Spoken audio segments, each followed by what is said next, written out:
years of dreaming. So I've been working on Orbital Reflector for about 10 years. Months in production. I've been working with the Nevada Museum of Art for about 3 years on it. Frustrating launch delays. It almost feels like a race, and then you're very close to the finish line, and then they change the finish line. You have to run a little bit further. Orbital Reflector is now on view in the night sky. It is an art piece in the sense that it is a provocation. You know, it's an art piece, quite literally, in the sense that it's a sculpture. Orbital Reflector is definitely not your typical curatorial undertaking. It's really the partnering of a museum and an artist to realize a vision that's much greater than either entity in itself. What did it take to get here?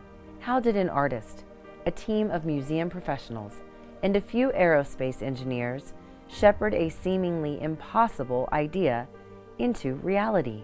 Here's my requirement, here's what I designed, here's my theoretical answer, and I have proven to myself and to you that I have sound manufacturing process and sound design. Because if either one is not correct, we will have problems. Yeah. And we're running the heat sealer. It's going to come down the track, and it's going to weld those together. The Orbital Reflector team started by building a balloon. Global Western was tasked with transforming rolls of thin polyethylene plastic into Trevor Paglen's vision. The biggest challenge really is the material that you're working with, because it's very slippery and it's very fragile. It's strong, but humans are not as graceful. So every little bump could actually put a tear in the plastics. Though the 100-foot-long, highly reflective, diamond-shaped sculpture gets all the glory, a balloon cannot travel to low Earth orbit alone. It needs a small box known as a CubeSat, a type of miniaturized satellite often used for space research. The satellite is a rectangular cube, about a foot long, about 4 inches on a side. The rails and the end packs are aluminum, just common 6061 aluminum. You've got circuit boards holding the ends in the right positions, and then you have on the outside of the circuit boards are what we call antenna boards that have these mounted patch antennas.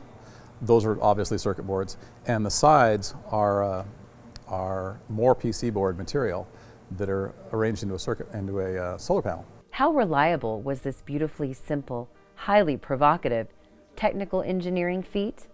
The tests would reveal. We've built as much reliability into the spacecraft as we can, and so we have pretty high confidence that it will work.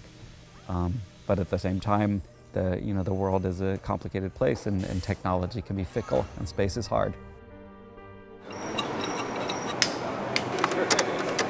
The Orbital Reflector team gathered at a testing facility called Consolidated Laboratories to determine if the satellite would be sturdy enough to withstand the launch environment.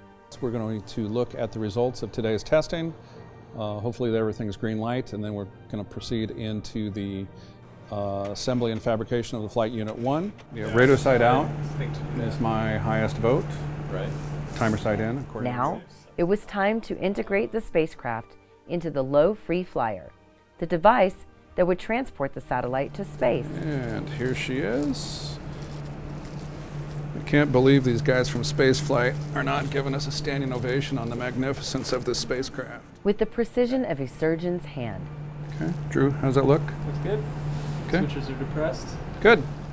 The team worked alongside engineers from Spaceflight Industries to securely place the spacecraft in its orbit-bound vessel. Okay, this might go for a couple minutes here. Okay, so these guys, pull these off. After this critical moment, the team would not see Orbital Reflector again until it was orbiting the night sky. Okay. We're closed.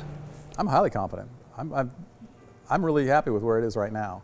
I feel really good right now. After years of labor, the time had come to let go. The fate of Orbital Reflector was in the stars. It would not be possible for a private company to make an object like this just on their own. It would not be possible for a military to make a kind of functionless object like this just on their own. So this idea of making something that is really not useful to industry or not useful to the military is precisely the kind of thing that those industries cannot do, right? And so that is precisely the kind of thing that art can do. Orbital Reflector was scheduled to ride to low Earth orbit on Spaceflight Industries SSOA SmallSat Express aboard a SpaceX Falcon 9 rocket. 4, 3, 2, 1. Lift off of the Falcon 9. In addition to carrying Paglen's visionary artwork, the mission was historic in its own way, carrying 64 payloads from 34 organizations. This launch was the largest in U.S. history. And there goes that fairing.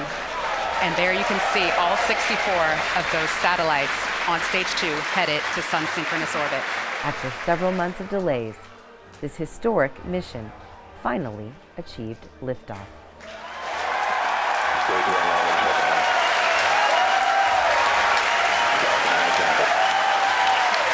So as you can hear from the crowd cheers here, Falcon 9 has touched down for the 3rd time.